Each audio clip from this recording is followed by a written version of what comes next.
Con mucho gusto, señor secretario. Muy buenas tardes a todas y todos.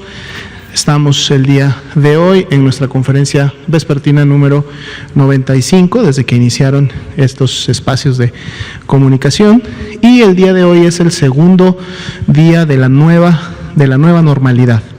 Recordando que la única diferencia que hay de la nueva normalidad con la Jornada Nacional de Sana Distancia es que ahora las intervenciones comunitarias, la sana distancia como tal y las acciones que en su momento pues limitan la movilidad no son de manera similar y al mismo tiempo para todo México, sino que ahora a través de un semáforo, semana con semana, se podrá definir cuál será la intensidad de estas acciones o, si las queremos ver desde el otro punto de vista, de estas restricciones, para precisamente poder disminuir en mayor o menor grado la movilidad de la población. Por eso es importante que estemos atentos a los anuncios, uno, de cuál será el color del semáforo en el cual estarán abriendo cada semana las diferentes entidades federativas, recordando que esta semana 31 entidades federativas están en color rojo, lo cual significa que prácticamente las restricciones a la movilidad y por lo tanto las acciones de la Jornada Nacional de Sana Distancia se mantienen y continúan todavía esta semana en 31 entidades federativas, a excepción solamente de Zacatecas, que fue la única entidad que abrió esta semana en color naranja. Aún así, naranja no permite todavía muchas actividades. Veamos en la primera diapositiva la actualización del panorama internacional, es decir, de la pandemia. El día de hoy tuvo una reducción de un punto porcentual, lo vemos en la siguiente diapositiva, en comparación al día de ayer. Aquí está, 23% es la cantidad o la proporción, perdón, de casos, del total de casos que hasta el momento se han acumulado en todo el mundo, que han iniciado con síntomas en los últimos 14 días. Ayer estaba en 24. Las proporciones de las regiones son bastante similares a las de ayer, aunque continuamos viendo cómo Europa sigue disminuyendo, ¿no?, su carga proporcional de esta pandemia activa a nivel mundial, y vemos cómo América se mantiene en la línea del 55%, sin haberse movido tanto, aunque está también dentro de esa disminución general que representa ese 23% a nivel global para los últimos 14 días. Veamos cómo están las cifras ahora en México. Nos estamos acercando a las 300,000 personas estudiadas, son 293,078, y prácticamente la mitad de estas personas ha dado negativo a la prueba de SARS-CoV-2, por lo tanto fue descartada la presencia de COVID-19 como enfermedad en ellas, estas 153,601, pero del otro lado tenemos 97,326, nos estamos acercando también a los 100,000 casos confirmados en México, es decir, personas que dieron positivo a la prueba y por lo tanto se confirman a COVID-19 ya que presentaban los signos y síntomas correspondientes de la enfermedad. Sin embargo, poco menos de la quinta parte, de hecho ya es como un 17-18%, son realmente los casos activos en México. Estos 16,940 son los que en este momento mantienen la epidemia activa y que a través de ellos podría todavía seguir la epidemia dispersándose, ya que es donde está la capacidad infectiva y de transmisión en este momento. Así también se actualiza la cifra de defunciones y son 10,637 las personas que lamentablemente hasta el momento han perdido la vida a consecuencia de las complicaciones de COVID-19. Veamos la siguiente diapositiva. Vemos la carga de enfermedad acumulada. No ha habido muchos cambios en este mapa en los últimos días, siguen siendo 7 las entidades federativas que tienen el mayor rango, que son de 3,000, y las podemos ver claramente en la siguiente diapositiva, que las pone precisamente en orden ascendente y que les asigna el color correspondiente, que sería exactamente la siguiente diapositiva. Ahí podemos identificarlas, vemos cómo el estado de Sonora se está acercando cada vez más a formar parte de este grupo, así como otras entidades federativas en color rojo oscuro que también están incrementando su carga acumulada, es decir, no todas estas personas ya en este momento tienen la capacidad de transmitir la enfermedad, como lo veíamos en el general, solo entre un 17 y 18%. Si vemos la siguiente diapositiva, ahora sí vemos el mapa de la epidemia activa en México, por eso hay muchos menos colores oscuros. De hecho, tenemos mucho tiempo en donde solamente la Ciudad de México ha alcanzado ese alto rango, seguida del Estado de México, que es la segunda, solo que ha alcanzado el segundo rango, y todas las demás, realmente más de las 2/3 partes de los estados se mantienen todavía en un rango de menos de 500 casos confirmados en los últimos 14 días. Si vemos la siguiente diapositiva, vamos a ver precisamente a cada una de estas entidades en orden descendente y ahí las podemos identificar rápidamente cómo están ordenadas. La siguiente diapositiva es la tasa de incidencia acumulada de este mismo periodo de tiempo, que es la epidemia activa, en donde los colores verdes más oscuros representan las entidades federativas que a su vez tienen la tasa de incidencia acumulada para su población más alta. Por lo tanto, quiere decir que en estos últimos 14 días tienen la mayor transmisión y la mayor dispersión entre su población, y es donde entonces tenemos que estar al pendiente de incrementar o mantener las acciones de la sana distancia.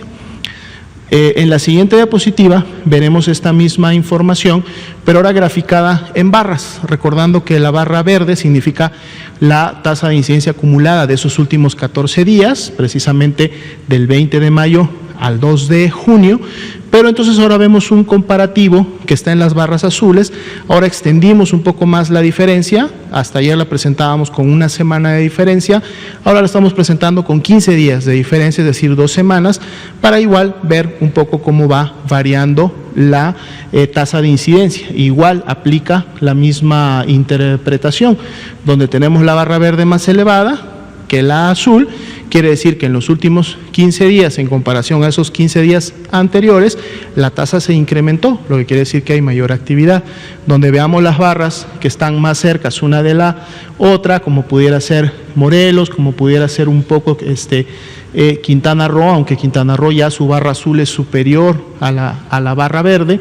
Pongamos el ejemplo de Tlaxcala, que de hecho tiene las barras prácticamente en el mismo nivel, es que la tasa de incidencia acumulada de hace 15 días es similar a la de estos 15 días, lo que quiere decir que en 2 semanas la epidemia no avanzó, es decir, se mantuvo estable, y en la medida que la barra azul supere a la barra verde, entonces quiere decir que la tasa de incidencia está disminuyendo y por lo tanto la transmisión de los últimos 14 días también está disminuyendo, y así es como podemos interpretar esta gráfica para cada una de las entidades.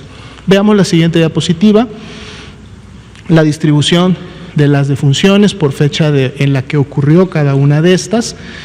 Vemos que todavía se incrementa 924 defunciones que tienen una muestra de laboratorio que está pendiente de ser emitido el resultado, pero que por fecha de ocurrencia, estas están, como ustedes pueden ver, distribuidas prácticamente en las últimas 2 semanas de cómo han ido ocurriendo.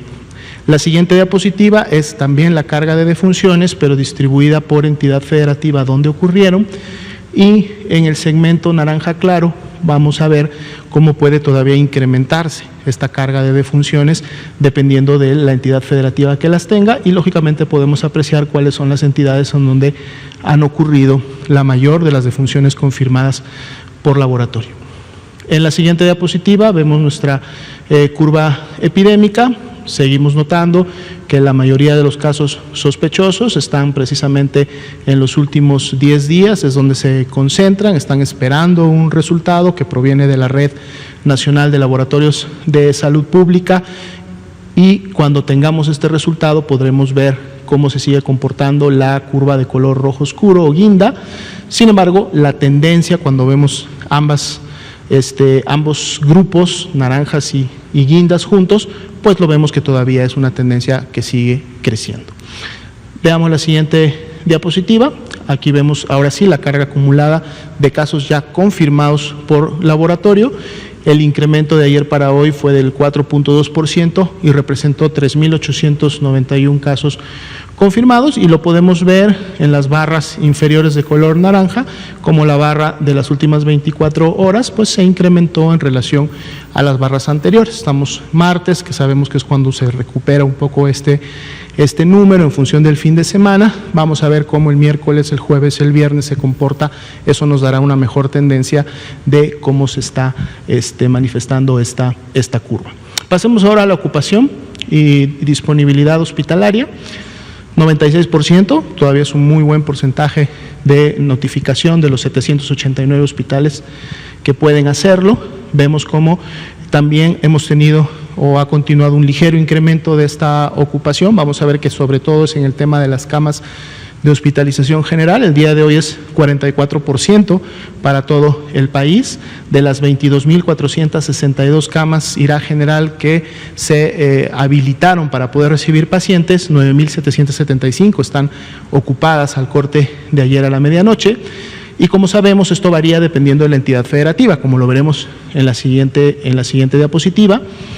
La que tiene la mayor ocupación vuelve a ser nuevamente la Ciudad de México y el Estado de México con 80 y 74% respectivamente, aunque todavía tienen 20 y 26% de disponibilidad. Se está trabajando continuamente para que esa disponibilidad se mantenga siempre con un margen que permita seguir recibiendo pacientes y hospitalizándolos, y lo ideal sobre todo es que en los siguientes días esto puede incrementarse en función de la reconversión que pueden seguir habiendo de estas camas.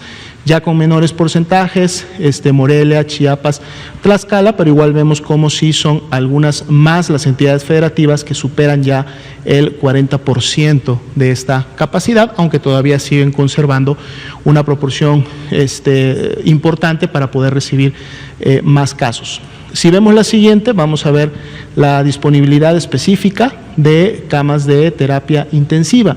Y aquí sí podemos ver que hay una disponibilidad un poco mayor, inclusive en las entidades federativas que han presentado una mayor demanda de este tipo de atención, pero gracias a la reconversión hospitalaria también se ha incrementado la disponibilidad como tal, o al menos se ha mantenido estable entre ese balance que significa poder reconvertir y estar generando más camas disponibles y el egreso que en su momento tiene un paciente en un momento determinado. Todavía hay a nivel nacional un 63% de disponibilidad de este tipo de camas.